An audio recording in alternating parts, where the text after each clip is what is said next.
I just know it's my time. All I see is the destination that I'm trying to get to.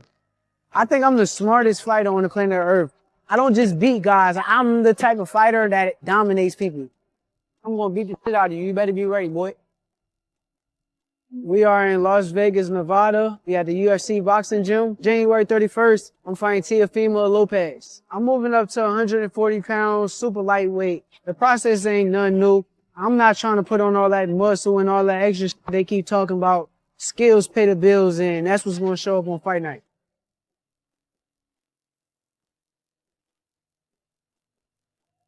Just in preparation for January 31st against Shakur Stevenson.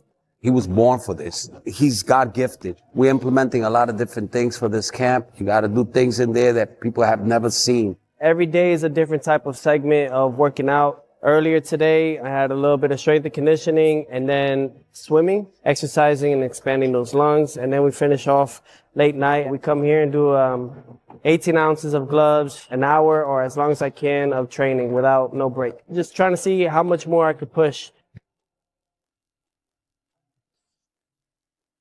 Yeah, you could try. You know, it's like what they say, I'll try my best. You know? No, that seems more aggressive. Yeah, that was like, try. And y'all shoulder to shoulder, right? It seems like y'all should be in the same space and y'all just fine. Well, the way they set it up inside the ring, or inside the ring, they set it up that way. And I'm thinking we're going to go half and half, like on split. Y'all were right there, man. Yeah. With just 5 days left on the countdown, both Shakur Stevenson and Teofimo Lopez are putting everything on the line, grinding through their final preparations as we take you behind the scenes of every crucial moment. Turn them out of there. Walk them out. I put a lot of great people around me, challenge me and push me and take me to the next level, and I think that's what keeps me at my sharpest. Terrence Crawford, that's my big brother. I love him to death. I feel like if he wasn't in my career and in my life, it'd have been very difficult getting to the level that I got to. He kind of told me is take every guy serious. Seeing him and seeing how he prepared for guys who I know that's not on his level, it kind of turned me up to make sure that I do the same. You want me to stop this? Respect me. Respect the scars that I got to show my son for the rest of their life. Respect the work that I put in. But till then, you're going to get the other version of me that just speaks the truth. We still have a lot of work to do. I told him, God gave you this gift so the kids could freaking look up to you, man. If we could save one soul, that's a lot, man. So that's why we got to keep beating these guys. Beating Shakur, this is part of it to get to that next level. I pretty much have had almost everything thrown at me, and I look forward to see what will be thrown at me come January 31st. Inside his training camp, Stevenson is locked in completely, fine-tuning his technique while building explosive speed and bulletproof defense, getting ready for this massive showdown with Teo. We're looking forward to this here fight with Teofimo. I know we can guarantee you for sure, 100% he's going to be ready. This camp feel way different from previous camps. Being away from my daughter, being away from my future wife, that's the most challenging thing. You gotta keep your eyes on the prize. This is sharpest I think I done been for a fight. My diet, I let the nutritionists and all them kind of people take care of that. I just show up and eat whatever they give me. So I pay attention to what makes me feel good, and I just stay. Meanwhile, Teofimo is keeping things smart and controlled, sticking to the fundamentals while staying injury-free and saving his best energy for when it really counts.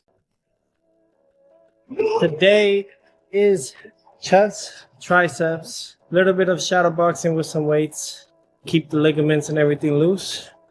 A little bit of forearms to finish it off.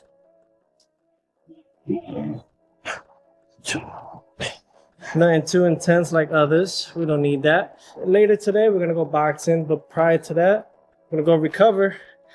Go see Dr. Dennis in Miami Lakes. Head over there. Go get readjusted. Just keeping that grind, steady grind. We being Shakur? Yeah, that's Teofimo right there. Let's take over. Stevenson's camp is all business right now.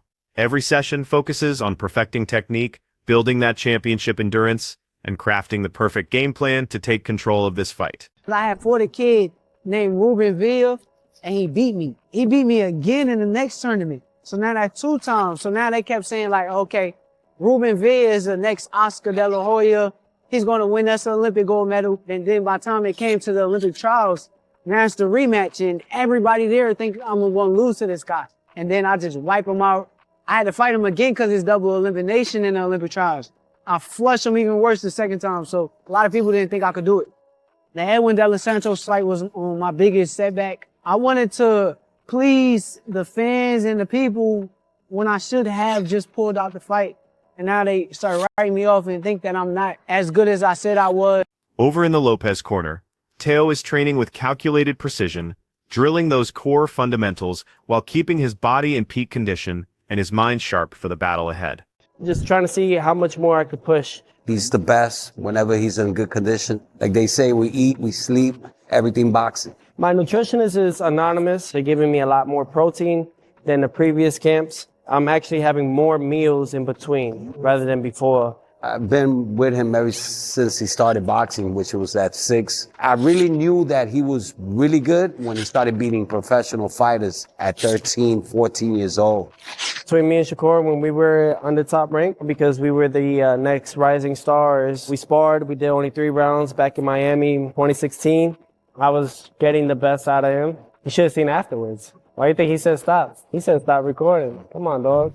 Lopez radiates pure confidence and determination. His focus laser sharp as he maintains that champion's discipline, preparing to deliver the performance of his career. When it comes to boxing specifically, there's bobbing and weaving, and there's a lot of high repetition that starts to wear and tear at the spinal disc level.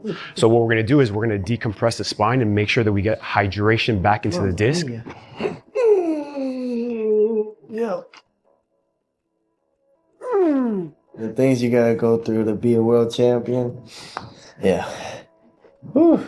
It's really about sports performance and making sure that his body is able to express the highest athletic potential possible. Tonight, right now we're boxing. Yep. We're original classic, reason why we're here type of boxing.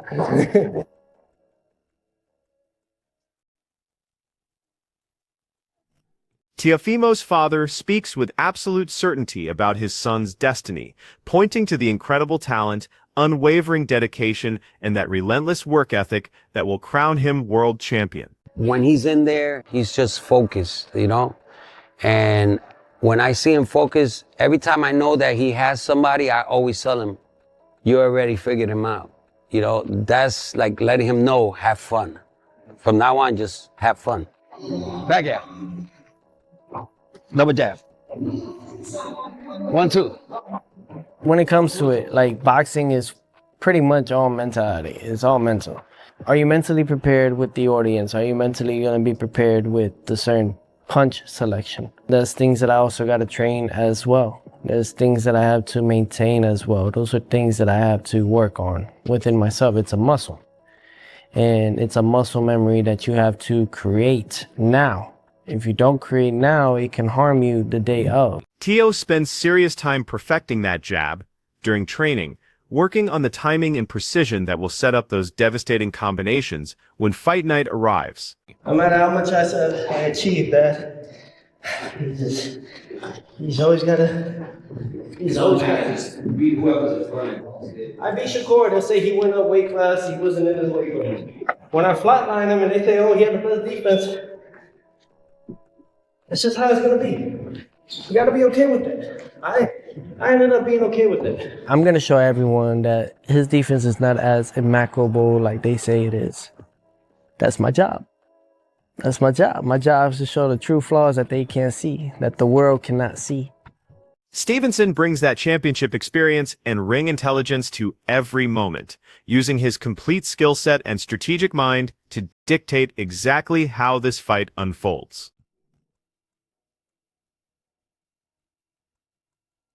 I just need somebody that's at 30. That's to make sure. makes sense. Yeah. And we need the right joker down here for it to be just as big. Yeah.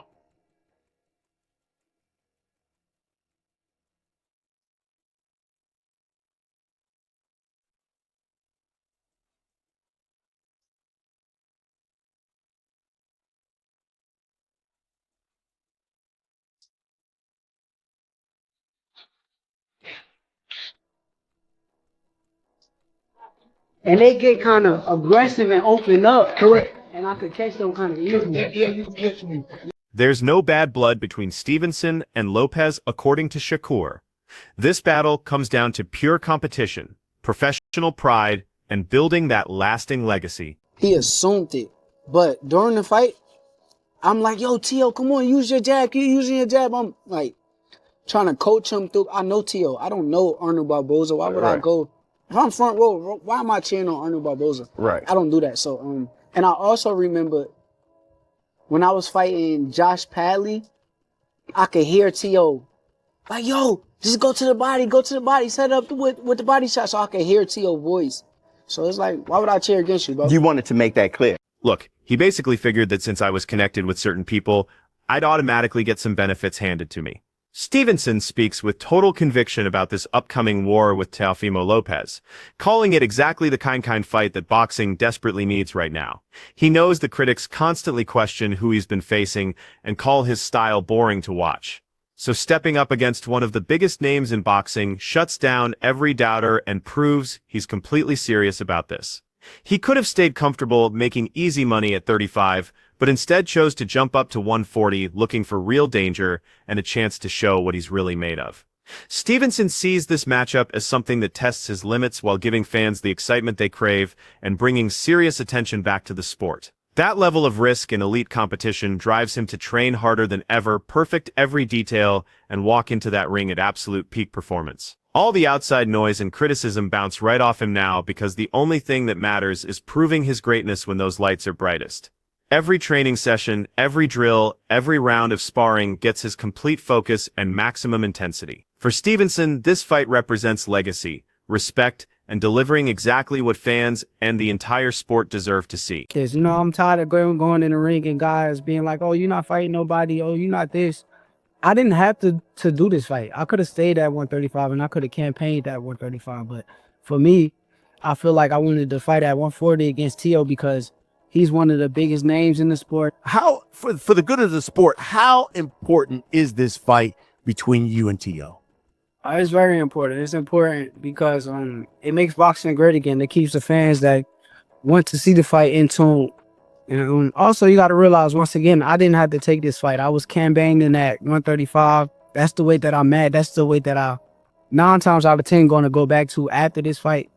But I did this because I know Tio's one of the biggest names. I know that he's one of the most accomplished fighters in or around my weight class. And the challenge wakes me up. It makes me want to go harder. Showing up day in and day out to make sure that I come in at 100% on Fight Night. So for me, this fight means everything for the sport. This fight means everything for me, my career, my legacy, and I can't wait to put it all on the line. How does it upset you at all, Shakur, when people get on social media and it seems like when you fight, they be like, he's a boring fighter, defensive fighter, too boring. Is that part of it where you say, okay, you know what? Now I'm going to fight Tio. Call me boring now. No, it don't bother me no more because they pick and choose, I still hear it to this day, oh, he's boring, he's a defensive fighter, but it's like my last fight, I went in there and I entertained the crowd. I went out there, entertained the people. I took a couple punches more than usual than I usually would take. So if I did that my last fight and y'all still can say it, y'all still want to let it haunt me, they still bring up. Gareth Davies breaks down why Stevenson's jump to 40 pounds is such a massive move, entering a division packed with absolute killers.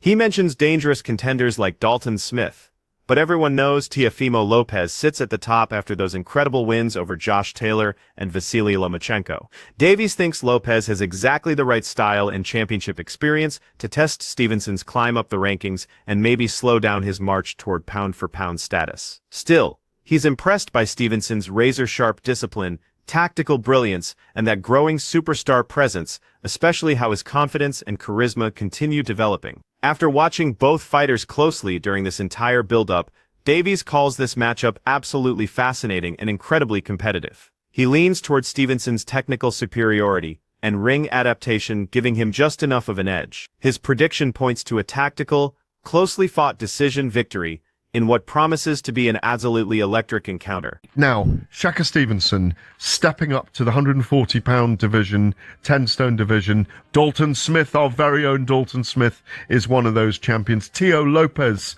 universally accepted as the number one in that division. Brilliant victories in his career over Josh Taylor, and prior to that, Vasyl Lomachenko. I think a true victory over Vasyl Lomachenko. If anyone can upset the ascent of Shakur Stevenson up the pound-for-pound list, up the weight divisions, it's the spoiler that is Teo Lopez. I've watched a lot of them together in the build-up, and I like the way Teo is.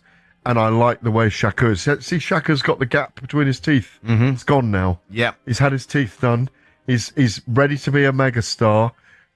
I'm really, really, really fascinated by this contest. Spencer Oliver calls Teofimo Lopez the definition of inconsistent, but absolutely lethal when everything comes together perfectly. He points to that masterpiece performance against Vasily Lomachenko as proof of Lopez's ceiling, then remembers how that shocking loss to George Kambosos temporarily derailed everything. Right now, though, Oliver sees Lopez looking crisp and mentally locked in again. For him, everything depends on whether Shakur Stevenson can truly embrace greatness and chase that next level. He draws comparisons to legendary champions who took massive risks to prove themselves. While this fight might be more chess match than firefight, both guys possess incredible ring intelligence, creating a pure tactical battle that serious boxing fans will absolutely love. Teofimo Lopez blows hot and cold, but when he's good, he's really good.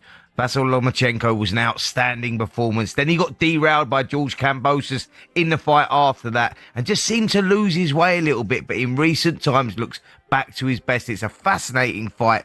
This, for me, is all about whether Shakur Stevenson can step up and bring the greatness. He's daring to be great, and I think that Terence Crawford done it against Canelo Alvarez, and I believe that Shakur Stevenson does it against Teofimo Lopez in a fascinating fight. You know, if you're a boxing fan, but a boxing purist, the sweet science between these two, you watch the technical stuff that goes in there, might not go down as one of the greatest fights there ever was. This could be a real standoff, a real technical fight, but both guys, their IQ is insane, and this is the best fight in boxing today. It is. It's up there along with Artur Beterbiev against Dmitry Bivol.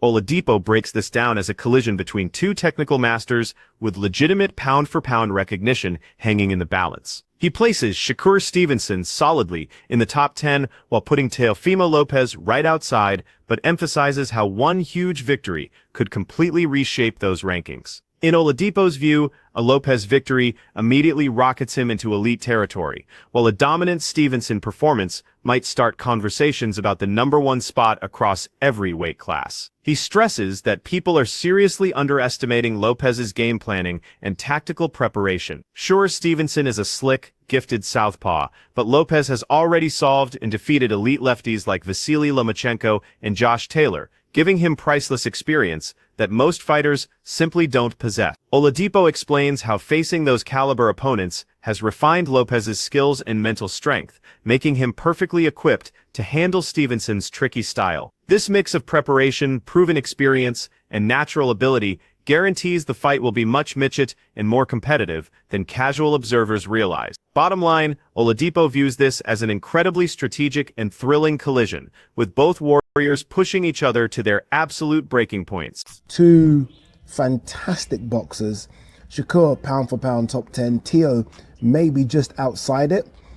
Maybe like 12th or 13th in my pound for pound rankings. But obviously a win for Teo would take him into the top 10. A win for Shakur, I mean, there's an argument to say he could be #1.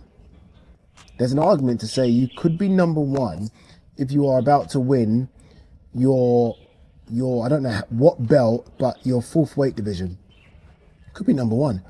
I think this is such a good matchup, and I think too many people are sleeping on Teofimo Lopez without realizing Teofimo Lopez has done the best homework you can do in preparation for Shakur. And what I mean by this is Shakur is a slick southpaw, right? Elite boxing southpaw in Vasily Lomachenko. Most people hate fighting southpaws. They're tricky, right? You don't get a good enough sparring for them. There are simply more orthodox fighters than southpaw fighters. So you grow up fighting orthodox fighters. So when you fight a southpaw, it's like, my God, what am I doing?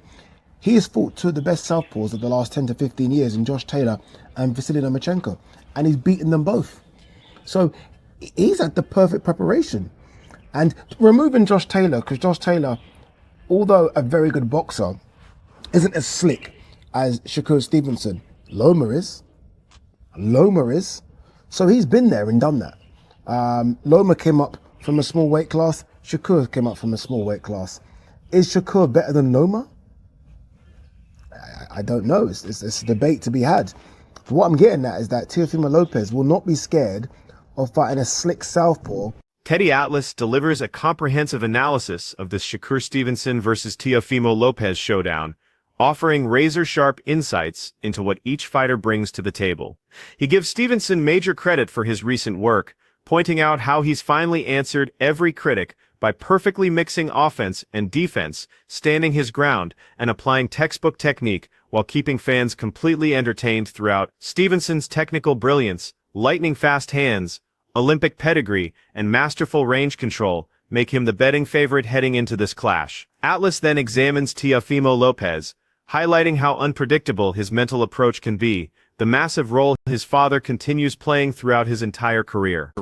For Teo's belt there at 140 pounds, which he just picked up from Arnold Barbosa in his last bout. Just want to get right into it, but I know a lot of people were down on Teo after his last performance. It was an underwhelming performance, like a lot of the fights were, to be fair, at the Times Square card in New York. He's returning back to New York. Just want to get your thoughts, your take, Teofimo versus Shakur. Well, if they were down on Teo, they were up as high as you could be on Shakur in his last fight. Versus Peter, no question. He finally did what people wanted, this young, talented, brilliant talent, brilliant defensive fighter, brilliant guy at control and range, Olympic silver medalist, quick hands, technically solid. He finally satisfied the critics. When Lopez is dialed in mentally, Atlas believes he has the pure athleticism, blazing speed, explosive reflexes, and devastating power needed to trouble Stevenson like very few fighters possibly can. He could drag Stevenson into uncomfortable territory, opening up possibilities for a shocking result. Atlas stresses that this fight captivates because it pits Stevenson's technical perfection against Lopez's raw athletic gifts, creating an electrifying, unpredictable, and absolutely massive showdown that no boxing fan should even think about missing. And he mixed offense with the defense. He sat down, and instead of moving all the time and punching on the move or on the draw back off traps, you know, you come in 5 inches, he goes back 7, and he counters the crap out of you. He stood his ground, and he punched. And he still got the better of it with the sweet science, being defensively responsible, but without having to be less entertaining. He was more entertaining. He satisfied people. He made people, they said, that's what we wanted in Shakur. And they got it. Now he's a big favorite, or a good favorite. You know the line's better than me, but he's a good favorite. 3-1, over 3-1 favorite.